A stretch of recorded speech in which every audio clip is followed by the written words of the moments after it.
I'm Patty Hadju. I'm the Minister of Indigenous Services Canada and FedNor, which is also an economic development agency.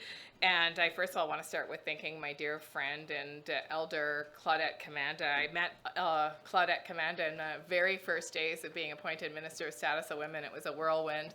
We were launching the inquiry. Claudette was helping us do it in a good way. And we immediately became heart sisters. At least I think so. She might disagree later when I leave.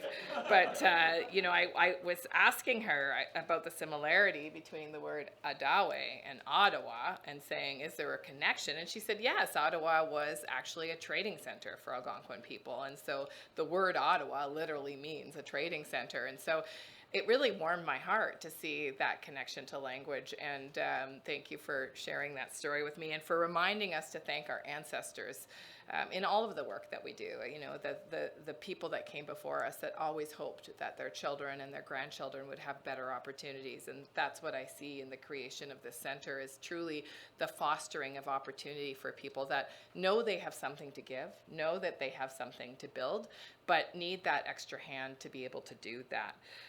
Thanks also to my colleagues, Gary Vidal and Yasser Nakvi, and obviously Joel, where he left. He's over there. He is. Nice to meet you, Joel. Very nice. I've seen your face on signs, and that's about it. So it's nice to see you in 3D, and congratulations. Later on, I understand my new Deputy Minister, Gina Wilson, and she is a member of Kittigan-Zibi, will be here. And so hopefully you'll get a chance to meet her if you haven't already. Truly an inspiring woman. I have to say hi to my friend Francine. We've worked on many things together. The dangerous path to go down when you start saying hi to individuals, as we were also talking about.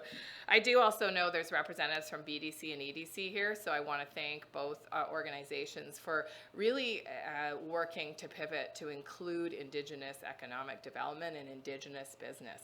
Look, I actually think that there's no way that Canada can prosper if we leave a whole bunch of people behind. And we're in a very challenging time. The Deputy Prime Minister said it yesterday, that things are tough, and it's a tough time.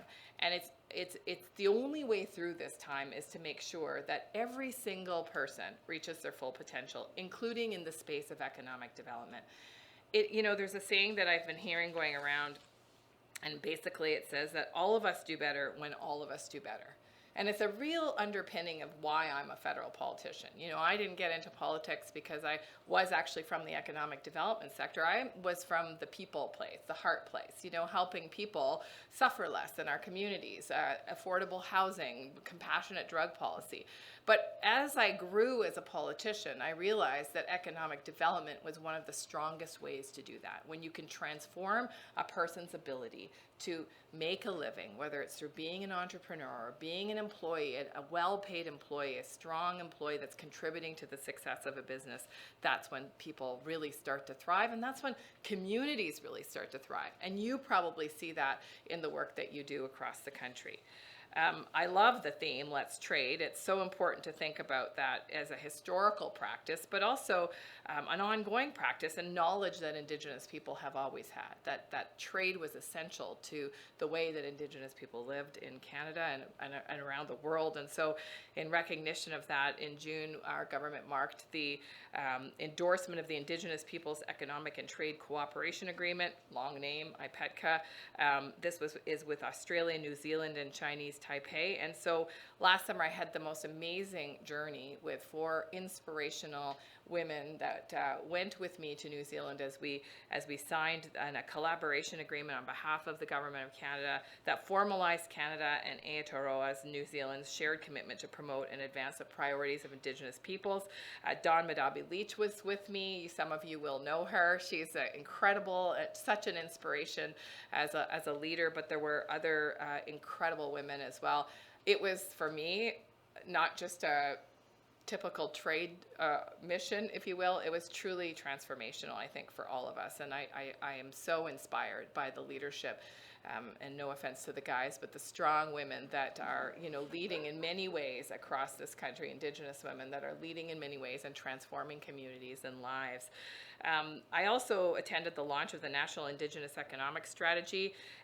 It's such a well thought out plan. I'm really looking forward to seeing how the Government of Canada can help breathe life into that and amplify its goals and its missions and agenda of ensuring that there is a shared prosperity across this country, that people have opportunity no matter where they live to better their skills, to participate, to start businesses, to grow businesses, and for a true economic partnership for Indigenous peoples across this country. This is the work of our lifetimes, folks. This is how we're going to take the next step as a country into a place where we have the talent that we need and the business that we need and the economic development that we need to see Canada meet its significant challenges ahead. That include things like economic development, but also include the looming climate challenge and the kinds of other things that will require ingenuity and partnership. So thank you for having me. I'm thrilled to do this work with you, and I look forward to hearing how I can amplify all of your work across the nation. Thank you very much.